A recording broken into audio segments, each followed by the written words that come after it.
साथ संगत जी प्यार से कहिए धन निरंकारी। साथ संगत जी, गुरु हमको बार बार क्यों सिखलाता है कि आप ज्ञान ले लो, ज्ञान ले लो, परमात्मा की प्राप्ति कर लो। गुरु के अंदर कोई स्वार्थ नहीं है, लेकिन तो भी गुरु हमारे पीछे लगा रहता है कि आपका जीवन सुधर जाए। लेकिन हम समझते हैं कि गुरु का स्वार्थ है। गुरु तो अपने भवन में भी रह के अपना पेट गुजारा कर सकता है, उसको क्या स्वार्थ है।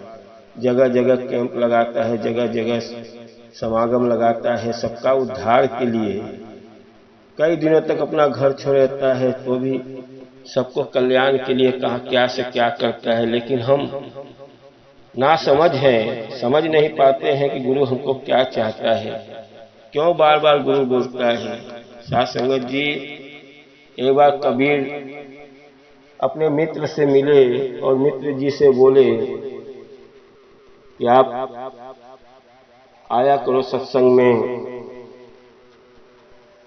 तो मित्र ने जवाब दिया कि गुरु जी, मैं भी सोच रहा हूँ आया करूँ, लेकिन मेरा अभी अभी जॉब लगा है, थोड़ा कुछ धन दौलत कमा लूँ, शादी विवाह कर लूँ,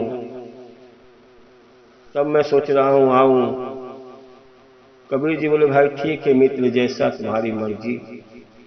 चले गए, कुछ दिन के बाद आए तो देखे मित्र का शादी हो गया है, बिजनेस अच्छा खासा चल रहा है, घर बनवा लिया है, लड़के बच्चे हो गए हैं। बोले मित्र, अब थोड़ा समय निकालो, थोड़ा आया करो सत्संग में, सत्संग का ज्ञान भी लेना जरूरी है। ये मनुष्य का जब तन मिला है तो जल्दी नहीं मिलता है। फिर गुरु जी से बोला, गुरु जी आप सही बोल रहे हैं, मेरा मित्र हो, अभी सोच रहा हूँ लड़के बच्चे बड़े हो रहे, थोड़ा पढ़ा लिखा दूं, उन लोग को भी काबिल बना दूं, मेरे धंधे को संभाल ले तो मुझे भी फुर्सत मिल जाए, तब मैं सोच रहा हूँ सत्संग में आया करूँ। गुरु जी बोले ठीक है भाई, वो भी करके देख लो। गुरु जी चले गए। फिर बहुत सालों के बाद फिर जब कबीर जी आए उधर, तो देख रहे हैं कि भाई बच्चे लोग धंधे को संभाल लिए हैं, नाती पोता भी हो गए हैं, बच्चे लोग का भी शादी हो गया है। गुरु जी को बड़ा खुशी हुआ कि अब मेरा मित्र हर चीज से फुर्सत पा गया है, बच्चे का शादी भी कर दिया, नाती पोता भी हो गए, धंधे पे बच्चे बैठ रहे हैं, अब तो चलेगा सत्संग में। फिर कबीर जी बोले मित्र, अब तो हर चीज से खाली हो गए हो, अब तो सत्संग में चलो मेरे साथ। कहें दोस्त, गुरु जी अब घर में नाती पोता हो गए हैं, सभी लोग अपने धंधे बिजी हैं, उनको भी थोड़ा देखना पड़ता है, उन लोग को स्कूल ले जाना पड़ता है, उन लोग को भी संभालना पड़ता है, समय समय पे उन लोग को खाना पीना देखना पड़ता है, थोड़ा उन लोग को भी बड़े हो जाने दो, फिर सोचता हूँ। कबीर जी चले गए, कहें भैया आपकी मर्जी। कबीर जी बहुत सालों के बाद फिर बोले चलूं देखूं अभी दोस्त का क्या हाल है। आ रहे हैं कबीर जी, रास्ते में एक बैल खड़ा मिला, वो बैल देख के कबीर जी को रोने लगा। बैल बीचों बीच खड़ा है, कबीर जी रास्ता क्रॉस करना चाह रहे हैं, लेकिन बैल क्रॉस नहीं करने दे रहा है। कबीर जी का और बैल का नजर मिला तो बैल आंसू बहा रहा है। कबीर जी समझ नहीं पाए, कहने बैल मुझे देख के रो रहा है, मुझे जाने भी नहीं दे रहा है। कबीर जी निरंकार परमात्मा को ध्यान दिए कि भाई है कौन व्यक्ति जो मुझे आगे नहीं दे रहा अपने मित्र से मिलने के लिए।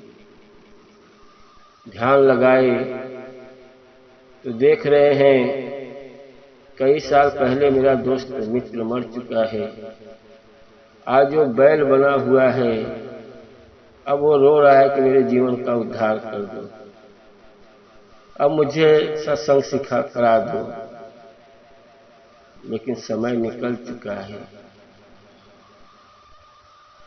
मरते मरते दोस्त अपने खेत के ही बारे में सोचता रहा, मेरा परिवार कैसे रहेगा, मेरा खेत कैसे रहेगा, कौन जुताई बुआई करेगा, कौन मेरे नाती पोता के खिलाएगा।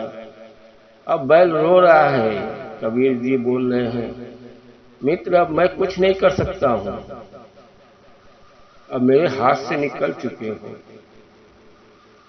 ये जन्म में तो मैं कुछ नहीं कर सकता, बैल का जन्म पाए हो। मनुष्य के तन का जब पाते हो तभी कुछ कर सकता हूँ। अब दोस्त मत रो, अब ऐसे ही 44 लाख योनि में भटको। जब मैं आपको बार बार बोल रहा था सत्संग आ जाओ, सत्संग आ जाओ, समय मिलते हुए आप सत्संग नहीं आ रहे थे। नाती पोता खिलाना है, बच्चे बड़ा हो जाए, कुछ समय निकाले होते। सत्संग बड़ी भाग्य से मिलता है, सबके नसीब में नहीं है। बैल आंसू बहा रहा है। कबीर जी बोल रहे हैं, मित्र साइड दो, मैं जा रहा हूँ, कि आपका उद्धार अब नहीं कर सकता मैं। जब समय था मनुष्य का तन पाए थे तब सत्संग नहीं आए। साथ संगत जी, सत्संग बड़ी महान है। सत्संग की महिमा सबके भाग्य में नहीं है। हम जब पेट में रहते हैं माँ का, तो कितने हम परमात्मा से वादा करते हैं कि मुझे धरती पे बाहर निकालो, मैं इसमें बहुत परेशान हूँ, एकदम कैद हूँ। परमात्मा से बहुत वादा करते हैं कि मैं जाऊंगा, आपका नाम लूंगा, मैं अपने जीवन का उद्धार करके आऊंगा, अगले जन्म का जो पाप हुआ है उसको भी मैं आपके नाम से उसको भी काट दूंगा, मैं भक्ति भाव करूंगा। लेकिन जैसे ही जमीन पे आते हैं, पैदा होते हैं, मैं करने लगते हैं, मैं हूँ, मैं अपने आप को मैं बना लेते हैं, अहंकार आ जाता है। फिर परमात्मा का ज्ञान, उनका नाम लेने भूलते चले जाते हैं। इसीलिए गुरु बार बार सिखलाता है कि सत्संग कर लो, आ जाओ मेरे शरण में। ये सांसें कब बंद हो जाएगी, ये कितने दिन का जीवन है, लेकिन हम नहीं समझ पाते हैं और धन दौलत कमाने में, परिवार के में ही व्यस्त होते चले जाते हैं। समय निकल जाता है और उम्र ढलने के बाद पछताने के सिवा कोई नहीं है। सत्संग का कोई उम्र नहीं होता है, सत्संग जितना कर लो उतना ही फायदा है। अपना अगले जन्म का पाप जो किए रहते वो भी कट जाता है गुरु के शरण में रहने से। गुरु हर मर्ज का गवाह है, लेकिन इसीलिए कहा जाता है साथ संगत जी सत्संग कर लो। सत्संग से ही अपने जीवन का उद्धार होगा। ये सबको जितनी जिनका दिन का आए हो, ये धरती पे सबका मृत्यु लिखा हुआ कि आप आज मर जाओगे, कोई कल मर जाएगा, कोई परसों मर जाएगा, सबका डेट फिक्स है। उससे ज्यादा यहाँ कोई नहीं रह सकता है। सबकी मृत्यु लिख गई है कि आप इतने दिन में यहाँ से चले जाओगे। ये धरती पे कोई अमर नहीं है। बस यहाँ पे आने के बाद अहंकार आ जाता है कि मैं ही हूँ। साथ संगत जी, राजा सिकंदर इतना बड़ा दुनिया पे राज करता है, लेकिन जब मरने का समय आता है तो एकदम पसीना पसीना हो जाता है। धन दौलत खूब देता है, मुझे बचा लो, लेकिन साथ संगत जी ये जब मौत आ जाती है तो कोई इसको रोक नहीं सकता है। मौत को कोई नहीं रोक सकता है। मौत अपने समय पे चला जाएगा और समय खुद नष्ट करोगे। माइकल जैक्सन का नाम तो सभी जानते हैं साथ संगत जी, उसका नाम तो हर बच्चे बच्चे के जुबान पे था, सभी जानते थे। माइकल जैक्सन खाना जो भी खाता था उसका चेक होता था, हर चीज का दवा जो भी समय समय पर लेना। वो सोचता था कि मैं 100-150 वर्ष जीऊंगा, लेकिन मृत्यु कोई नहीं रोक पाया। जिसके पीछे 8-10 डॉक्टर लगे हों, सोने का समय, खाने का समय, दवा चेक करके देना, खाना चेक करके देना, पानी चेक करके देना, हर समय शरीर में क्या चाहिए खाने के लिए वो चीज देना, वो व्यक्ति घमंड करता था कि मैं कितने साल जीऊंगा, लेकिन नहीं जी पाया, मौत खींच ले गई। साथ संगत जी, जब मौत आ जाती है ना, उसको कोई नहीं रोक सकता है। कोई सोचता है कि मैं यहाँ अमर हूँ, कोई अमर नहीं है। साथ संगत जी, जिसके पीछे हर चीज का दवा चेक करके दिया जा रहा है, खाना चेक करके दिया जा रहा है, माइकल जैक्सन वो समय के पहले चला गया। साथ संगत जी, इसीलिए कहा गया सांसों का कोई भरोसा नहीं है। ये जिंदगी में सब कुछ कर लो, कर्म करो, सत्संग भी करो, अपने को परिवार के साथ में अपने जीवन का कल्याण करना है।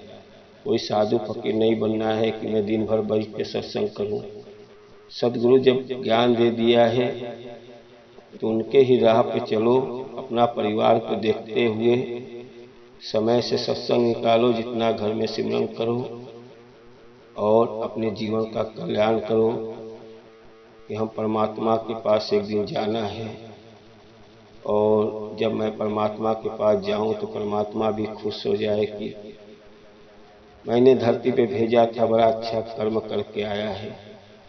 साथ संगत जी, दास से कोई गलती क्षमा करना। दास तो निरंकार से जुड़ा हुआ है, हमेशा सबको बोलता है सत्संग कर लो, सिमरन कर लो, सेवा कर लो, अपने जीवन का कल्याण कर लो।